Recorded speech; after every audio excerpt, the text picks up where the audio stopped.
តាមមួយ Wi-Fi មាន LAN 2ចាប់បាន2ប្លង់លើក្រោមផ្សេងគ្នាណាមាន review ជូនបង 3 ម៉ូតដែលកំពុងតែលក់ដាច់ខ្លាំងបងប្រចាំហាងហើយល្អប្រើបងណានេះម៉ូតទី1បងនេះលេខកូដវា Q32 បងបវលចែកបានណាអាចដាក់2ទឹកស្របផ្សេងគ្នាចែកបានហើយអាចជើងកម្រោបងវានេះចាប់ទៅពីដានក៏បានចាប់ទៅចាំងក៏បាននេះហើយខាងលើនេះយើងអាចកាច់បានបងយើងអាចកាច់តួនេះឆ្វេងស្ដាំបានណា Vision បងណានេះយើងអាចបវលវាមកបាទជាទូទៅគឺកាមេរ៉ា LAN 2ដែលមានចាប់បាន2ប្លង់មេហ្គាដែលអាចធ្វើបានធំបំផុតគឺ8 megapixel បងណា4លើ4ក្រោមចេះបងណាពី megapixel ផងវាទំហំ 4K ណាបាទហើយ memory 64G និង memory 128G តម្លៃខុសគ្នាតិចតួចទេបងណា memory 128G និង 64G ខុសគ្នា$3បងណាខាងលើ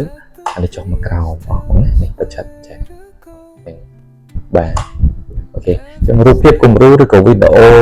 ជាក់ស្ដែង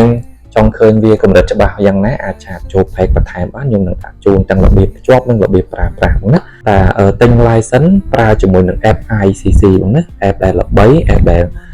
មានការពេញនិយមប្រើប្រាស់ខ្លាំងដែលគេទទួលស្គាល់ថាជា app ប្រើកាមេរ៉ា Wi-Fi ដែលមានលក្ខណៈ smooth ល្បឿនលឿនបងងាយស្រួលភ្ជាប់និងងាយស្រួលប្រើប្រាស់ណាលេខកូដ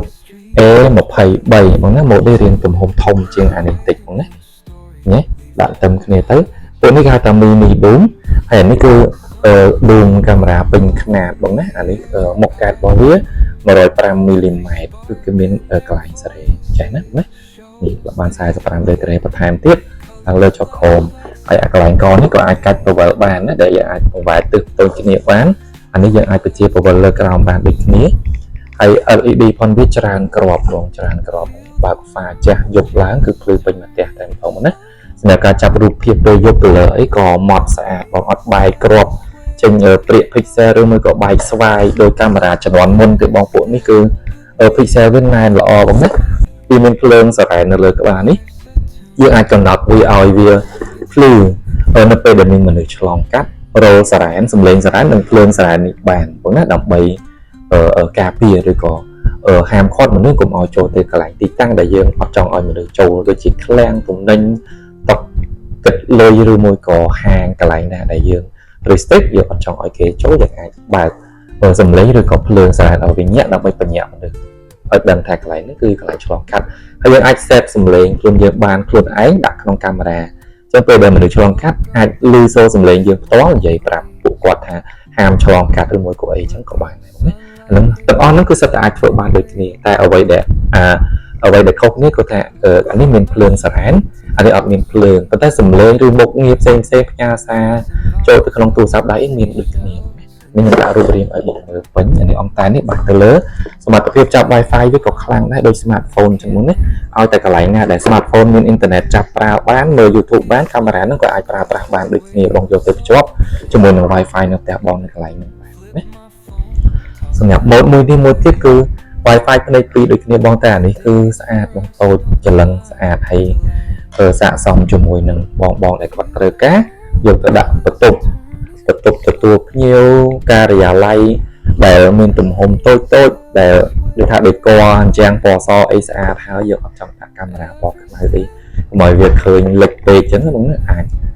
កាមេរ៉ាពណ៌សនេះមានទូជាប៉ុណ្ណឹងក្តាប់ដៃខ្ញុំនេះទំហំប្រហែលជា80ឬក៏85 mm ណានេះដាក់ទៅឃើញស្អាតបងមានជើងរបស់វាភ្ជាប់កន្លែងនេះទៅពីដានទៅអញ្ចឹងដូចគ្នាបងណានេះចាំអានេះជើងផងវាបងណានេះយើងអាចចាប់ចេះចាប់ទៅពីដានក៏បានចាប់ទៅអញ្ចឹងក៏បានបងកាមេរ៉ាប្រភេទនេះរូបភាពវាច្បាស់ដូចគ្នាបងទំហំ 4K ដូចគ្នាណា Mac Vision នេះអានេះភ្លេចចាក់លេខកូដជូនបង